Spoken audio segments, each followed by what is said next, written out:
sahabat dan pensyarah. Hari ini saya akan membentangkan tugasan 1 bagi modul kenegaraan Malaysia yang bertajuk Pembinaan Negara Bangsa Mengikut Perspektif Malaysia. Nama saya Nur Erna Nabila binti Azman, 274760. Sebelum saya menerangkan lebih lanjut, saya akan menerangkan definisi ataupun maksud negara dan bangsa itu sendiri. Yang dikatakan negara adalah suatu wilayah yang didiami sekumpulan atau lebih yang mana kekuasaannya, pemerintahannya sama ada dari segi politik, ketenteraan, keselamatan, ekonomi, sosial ataupun budayanya diatur oleh kerajaan yang berada di bawah wilayah atau negara tersebut. Kerajaan tersebut adalah bebas dan tidak terletak di bawah pemerintahan kerajaan lain.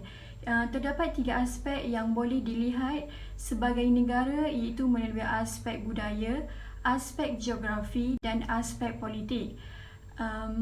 Konsep negara satu wilayah tertentu yang didiami oleh sesuatu bangsa dan mempunyai institusi pemerintahan yang berkesan. Apakah itu bangsa? Bangsa ialah kewujudan kumpulan manusia tertentu dengan dilihat oleh beberapa ciri persamaan berasaskan kelahiran, keturunan atau unsur-unsur jasmani, politik dan sosial. Konsep bangsa pula ialah bangsa diiktiraf sebagai kumpulan manusia yang menetap di satu wilayah, mempunyai satu tamadun yang terdapat dilihat dari segi politik yang tersendiri, budaya seperti bahasa, adat resam, kesenian dan agama. Melalui definisi itu, bolehlah kita katakan bahawa bangsa membawa maksud lebih kepada negara berdaulat yang didiami oleh suatu bangsa atau kumpulan yang menjurus kepada sesebuah negara yang rakyatnya hidup bersatu padu tanpa sentimen perkauman, keturunan agama dan lain-lain.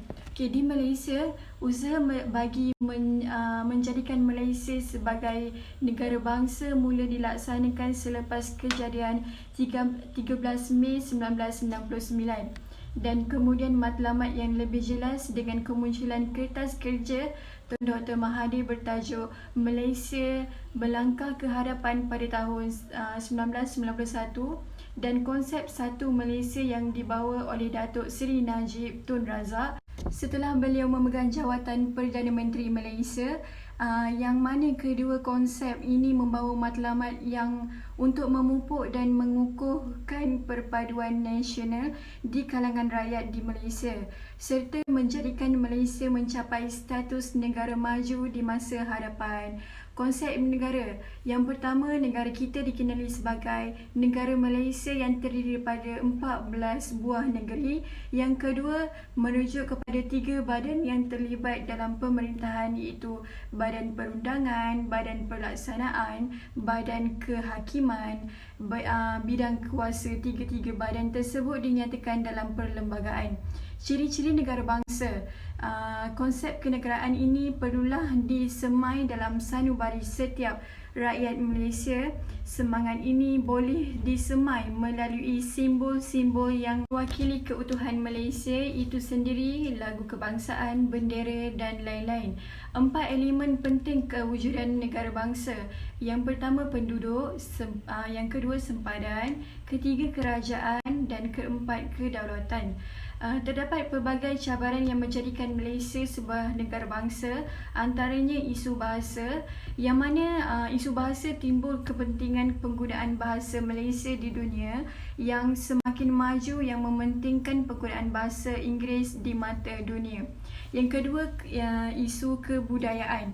Kebudayaan, ketakutan kehilangan identiti bagi suatu kaum etnik bagi mencapai kepelbagaian budaya di bawah satu identiti yang mana semua itu terpengaruh dengan dasar pecah dan pemerintahan. Yang ketiga, isu demokrasi. Berkaitan dengan isu politik perkauman yang semakin ketara pada masa kini, terdapat juga isu lain yang menjadi ancaman atau cabaran menjadikan Malaysia ke arah negara bangsa, antaranya globalism, pluralism, neofederalism, liberalism, integrasi. 5 faktor yang menjadi pemangkin kepada pembinaan sesebuah negara bangsa itu integrasi, perkara asas bagi pengukuhan perpaduan dan penyatuan masyarakat dalam sesebuah negara. Nationality, secara mudahnya bagi diertikan sebagai kewarganegaraan. Ia merupakan elemen penting dalam menjadi pemangkin terbentuknya sesebuah negara bangsa. Nationalism. Nationalism dimaksudkan sebagai perasaan cinta kepada tanah air. Perasaan ini dilahirkan menerusi tindakan seperti penentangan terhadap penjajah atau boleh juga dilahirkan dengan sentimen kebangsaan. Patriotism, lanjutan daripada perasaan cintakan tanah air atau motherland, itu nationalism. Demokrasi. Demokrasi dimaksudkan sebagai daripada rakyat untuk rakyat kepada rakyat. Ia jelas menunjukkan peranan demokrasi itu sendiri sebagai alat mewujudkan keutuhan pentadbiran yang direstui rakyat secara keseluruhan. Secara keseluruhannya, konsep pembinaan negara bangsa adalah sesuatu yang melibatkan proses yang panjang. Namun begitu, walau ia merupakan proses yang sukar, pembinaan negara bangsa amat penting dalam sesebuah negara masyarakat majmuk seperti di Malaysia. Pembinaan negara bangsa yang mantap memerlukan penyertaan menyeluruh dari setiap anggota masyarakat dan jentera kerajaan.